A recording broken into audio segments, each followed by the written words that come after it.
ذہن میں چلنا، ذہن میں بیٹھنا، باب نمبر 2، سوال نمبر 1۔ اوشو، ذہن کیا ہے؟ ساگر اس کا جواب دینا تقریباً ناممکن ہے، کیونکہ ذہن کوئی فلسفہ نہیں ہے، یہ کوئی نظریہ نہیں ہے، یہ ایک تجربہ ہے، آپ کی اپنی داخلیت کا، آپ کی اپنی سبجیکٹیوٹی کا۔ کوئی معروضی تجربہ نہیں۔ اگر یہ آپ کے باہر کوئی اعتراض ہوتا تو اسے بیان کرنے، اس کا تجزیہ کرنے، اس کی تعریف کرنے کا امکان ہوتا۔ یہ اپنی نوعیت کے اعتبار سے ناقابل بیان ہے، یہ عقل کی گرفت میں نہیں ہے، یہ آپ کے ذہن سے نکل جانے، آپ کے ذہن سے آپ کے وجود میں غائب ہو جانے، ذہن سے پھسل کر آپ کے وجود میں داخل ہو جانے کا تجربہ ہے۔ ذہن ایک جھوٹی ہستی ہے، آپ کا وجود آپ کا اصل چہرہ ہے، آپ کا حقیقی چہرہ۔ ذہن سماج کے ذریعے تخلیق کیا جاتا ہے، اس لیے ذہن مختلف قسم کے ہوتے ہیں، ہندو ذہن، عیسائی ذہن، یہودی ذہن، لیکن وجود ایک ہے، یہ نہ عیسائی ہے، نہ ہندو، نہ ہی مسلمان۔ ہستی بھی انفرادی نہیں، عالمگیر ہے۔ یہ شبنم کی طرح ہے جیسے سمندر میں پھسل جائے، یہ شبنم کی طرح غائب ہو جاتا ہے، اس میں شبنم کی طرح کچھ بھی نہیں بچا۔ یہ مر جاتا ہے، لیکن دوسری طرف یہ دوبارہ پیدا ہوتا ہے، یہ سمندر بن جاتا ہے، لیکن یہ کہنے والا کوئی نہیں ہے کہ کیا ہوا ہے، اور یہ کہنے کا کوئی طریقہ نہیں ہے، کوئی الفاظ کافی نہیں ہے۔ میں آپ کو بتا سکتا ہوں کہ یہ کیسے ہوتا ہے، لیکن میں آپ کو یہ نہیں بتا سکتا کہ یہ کیا ہے۔ میں اس کی طرف اشارہ کر سکتا ہوں، انگلیاں چاند کی طرف اشارہ کرتی ہیں، لیکن انگلیاں چاند نہیں ہیں، اور لاکھوں لوگ ہیں جو انگلیوں کی پوجا کرتے ہیں۔ آپ جتنا انگلیوں سے جڑیں گے، چاند کو دیکھنے کی اتنی ہی صلاحیت کم ہو جائے گی۔ انگلیاں بھلانی پڑتی ہیں، ایک بار جب آپ کو نقطہ مل جائے کہ کہاں دیکھنا ہے تو انگلیاں بھول کر چاند کو دیکھیں۔ ذہن خالص ترین روحانی تجربات میں سے ایک ہے، جو کسی بھی سوچ، کسی بھی الہیات، کسی بھی قیاس سے پاک ہے۔ یہ غیر دلیل ہے، یہ صرف ہے۔ یوکا کو سنو، یوکا کہتا ہے، میرے پیارے دوست، کیا آپ ذہن کے حقیقی آدمی کو جانتے ہیں؟ گہری تفہیم تک پہنچنے کے لیے اس نے جو کچھ سیکھا ہے، اس کی دانشورانہ تفہیم کو وہ بھول گیا ہے۔ وہ مساوات، پرسکون اور مواد میں رہتا ہے، وہ ہر طرح کی دیکھ بھال سے آزاد ہے، اور وہ کام کرتا ہے قدرتی طور پر اور معقول طور پر۔ وہ تو اہم سے بچنے کے لیے، وہ توہم سے بچنے کے لیے جدوجہد نہیں کرتا، اور نہ ہی ستوری یعنی مکمل حال میں رہنے کی حالت کی تلاش کرتا ہے۔ وہ جانتا ہے کہ وہم بے بنیاد ہے، اور ستوری خودی کے علاوہ کوئی اور چیز نہیں ہے۔ وہ نہ جاننے کی اصل فطرت کو بدھا کی فطرت کے طور پر دیکھتا ہے، اور وہ دیکھتا ہے کہ اس کے خیالی جسم کی حقیقت بدھا کے ابدی جسم کے برابر ہے۔ جب وہ پوری طرح سے مہاتما بدھ کے جسم، آفاقی قانون کا جسم سمجھ لیتا ہے تو اس کے پاس کچھ نہیں ہوتا، وہ کچھ نہیں بنتا، وہ خود ہی تمام چیزوں کا سرچشمہ ہے، اور اس کی عام زندگی ابدی بدھا کا دوسرا نام ہے۔ اگر آپ اس سمجھ بوجھ میں رہتے ہیں تو آپ ایک لمحے میں بدل سکتے ہیں۔ آپ کسی بھی وقت ضائع کیے بغیر اپنے آپ کو بالکل بدل سکتے ہیں۔ خوبصورت اشارے۔ سب سے پہلے آپ کو وہ سب بھولنا ہوگا جو آپ نے سیکھا ہے۔ آپ کی ساری تعلیم ایک رکاوٹ ہے، اسے ایک طرف رکھ دیں۔ ذہن کو سیکھا نہیں جا سکتا اور نہ ہی سکھایا جا سکتا ہے، لیکن آپ اسے اپنا سکتے ہیں، آپ اس کی روح کو جذب کر سکتے ہیں۔ ایک مرشد کے ساتھ رہتے ہوئے آپ اسے پی سکتے ہیں، آپ پوشیدہ امرت پی سکتے ہیں، آپ اس سے بھر سکتے ہیں، لیکن آپ کو ایک شرط پوری کرنی ہوگی، آپ کو ذہن ایک طرف رکھنا ہوگا۔ گیان نے مجھے لکھا ہے کہ میری بات سن کر وہ اپنے آپ کو ناچتی ہوئی محسوس کرتی ہے۔ اس طرح شاگرد محسوس کرنے کا پابند ہے۔ آپ کے اندر کوئی چیز ناچتی ہے، گانا شروع کر دیتی ہے، آپ کے اندر کوئی خوش ہوتا ہے، آپ کے اندر کوئی چیز فوراً مرشد سے ہم آہنگ ہو جاتی ہے، ایک گہری مطابقت پذیری ہوتی ہے۔ اسے سکھایا نہیں جا سکتا، یہ سیکھا نہیں جا سکتا، لیکن اسے منتقل کیا جا سکتا ہے۔ یہ منتقلی الفاظ اور صحیفوں سے ماورا ہے۔ اسے بالکل نئے فن کی ضرورت ہے، سپردگی کا فن، مکمل طور پر بے نیازی کا فن۔ پہلی شرط یہ ہے کہ جو کچھ تم نے سیکھا ہے اسے بھول جاؤ۔ دوسری شرط یہ ہے کہ پرسکون، خاموش، مطمئن ہو جاؤ۔ خواہش آپ کو لمحہ موجود سے بہت دور رکھتی ہے، اور ذہن یہاں اور اب کی حقیقت کا ذائقہ ہے، یہ یہاں اور اب کا احساس ہے۔ ذہن کا تعلق موت کے بعد کسی خدا سے نہیں، ذہن کا تعلق اس خدا پرستی سے ہے جو اس وقت آپ کو گھیرے ہوئے ہے۔ یہ آوازیں، یہ پرندے، یہ درخت، یہ لوگ، یہ خاموشی۔ 3000 لوگ خاموشی میں غائب ہو رہے ہیں، اپنی شناخت کھو رہے ہیں، اور اچانک ذہن موجود ہے۔ یہ تقریباً ٹھوس ہو جاتا ہے، آپ اسے چھو سکتے ہیں، آپ اسے کھا سکتے ہیں، آپ اسے پی سکتے ہیں، لیکن اسے الفاظ کے ذریعے پہچاننے کا کوئی طریقہ نہیں ہے۔ آپ کو پرسکون اور خاموش اور مطمئن رہنا ہوگا تاکہ آپ حال میں رہ سکیں۔ آپ کو ہر طرح کی دیکھ بھال سے آزاد ہونا پڑے گا۔ دیکھ بھال کا سیدھا مطلب ہے کہ آپ اپنے وجود پر بھروسہ نہیں کر رہے، آپ اپنے طور پر محتاط رہنے کی کوشش کر رہے ہیں، آپ خوف زدہ ہیں، آپ ابھی تک اس بات سے واقف نہیں کہ وجود آپ کی پرواہ کرتا ہے۔ یہ وجود آپ کی ماں ہے، یہ آپ کا باپ ہے۔ ایک بار جب آپ ماں کا، باپ کا احساس کرنے لگتے ہیں، ہوا میں، سورج میں، چاند میں، ستاروں میں جو آپ کو گھیرے ہوئے ہیں، آپ اپنی دیکھ بھال کرنا چھوڑ دیتے ہیں۔ پریشان ہونے کی ضرورت نہیں ہے، آپ وجود کے ساتھ بہنے لگتے ہیں، آپ دریا کو دھکیلتے ہوئے گرتے چلے جاتے ہیں اور پھر ساگر میں تبدیل ہو جاتے ہیں۔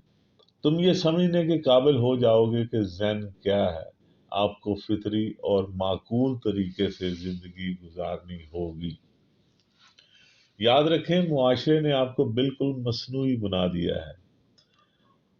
اس نے آپ کو نظریات دیے ہیں، اس نے آپ پر کچھ اخلاقیات، کردار مسلط کیے ہیں، اس نے آپ کی بے ساختگی کو تباہ کر دیا ہے۔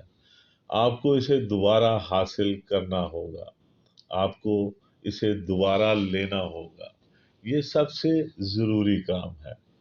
ایک بار جب آپ اپنی فطرت کو پا لیتے ہیں تو ذہن آپ کے اندر بڑھنے لگتا ہے۔ ذہن آپ کی فطرت ہے، آپ کی اصل فطرت۔ جب آپ بے ساختہ اور ذمہ دار ہوتے ہیں، کسی بھی تیار شدہ فارمولے کے بغیر لمحہ با لمحہ حقیقت کا جواب دیتے ہوئے، آئینے کی طرح حقیقت کی عکاسی کرتے ہوئے آپ ذہن کی زندگی گزار رہے ہوتے ہیں۔